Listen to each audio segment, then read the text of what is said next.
It is a new year, a time for new beginnings, new resolutions, new challenges, new goals, new action steps towards a new vision.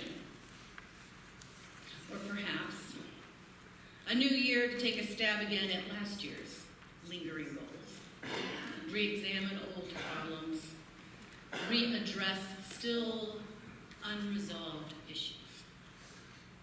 For the longest time, since I can remember, every January is dominated by these themes.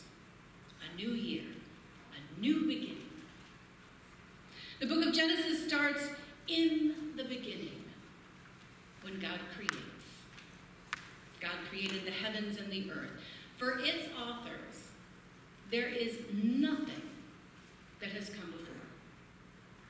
God creates from a formless void, out of chaos, and within a darkness that covers the face of the deep.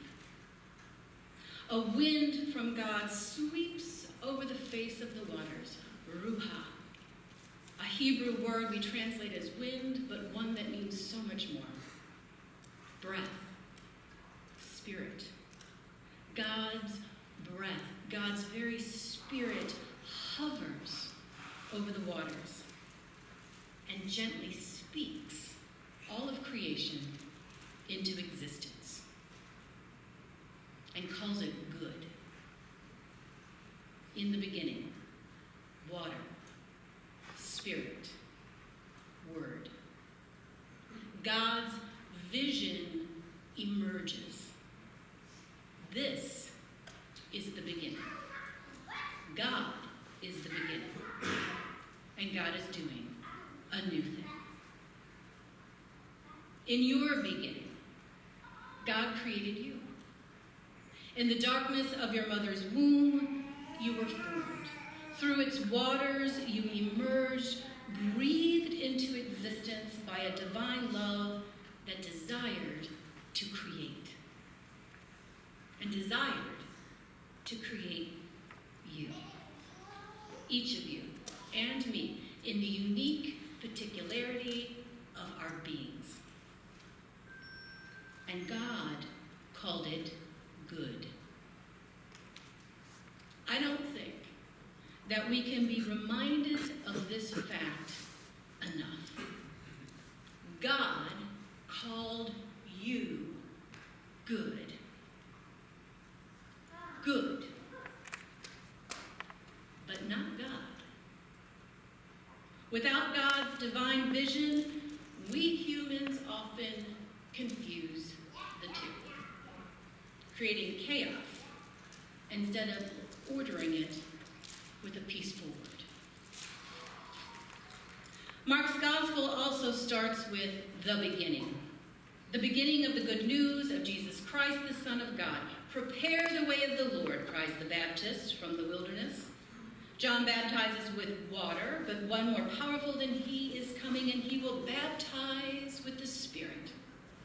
Jesus from Nazareth of Galilee enters the wilderness, is baptized by John, and in that event receives this vision. The heavens are torn apart, and the Spirit descends like a dove on him. Pneuma. A Greek word we translate for spirit, but one that means so much more. Jesus envisions a divine wind, God's very breath speaking over the Jordan waters. You are my son, my beloved, with whom I am well pleased. The already born Jesus from Nazareth is anointed and ordained God's Son, the beloved. God is good. Water, Spirit, Word. A new vision. A new beginning for Jesus of Nazareth and for all God's people. For our baptism is uniquely tied to his. Through the waters of your baptism, God's Spirit of peace rests also on you. For in that event, God recreated you as God's sons and daughters. others as God's beloved. And in this crazy world that will repeatedly tell you otherwise, that you are not enough, that you are either too short or too tall, too fat or too skinny, too rich or too poor, too stupid or too smart, too old or too young, or just too much, or frankly just too little, too messed up, or perhaps a little too put together, too weak, simply lacking, unworthy, and unlovable over and over again. Pick your adjectives, whatever you have heard in your life that says you are not enough. That's the chaos. That's the chaos that begets more chaos. I don't think that we can be reminded of these facts enough. In your baptism, God proclaims you are enough, just as you are. You are loved. And nothing, anything you have done, nor anything that has been done to you, nothing can separate you from that love.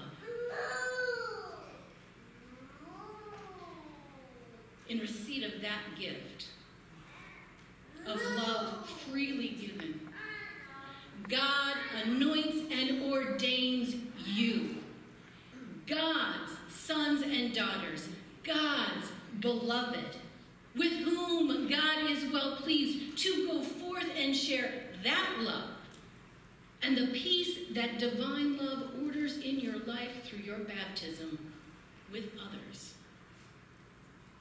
For in baptism, we have received God's divine vision of mercy, forgiveness, and grace.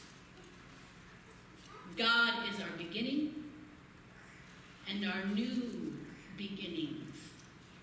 Creator, recreating each of us for a lifelong journey in grace. One in which we return again and again to the waters in the well, to remember we are good, but not God. And we receive God's vision anew for our lives.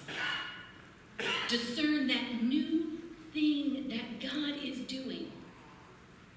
Water, Spirit, Word.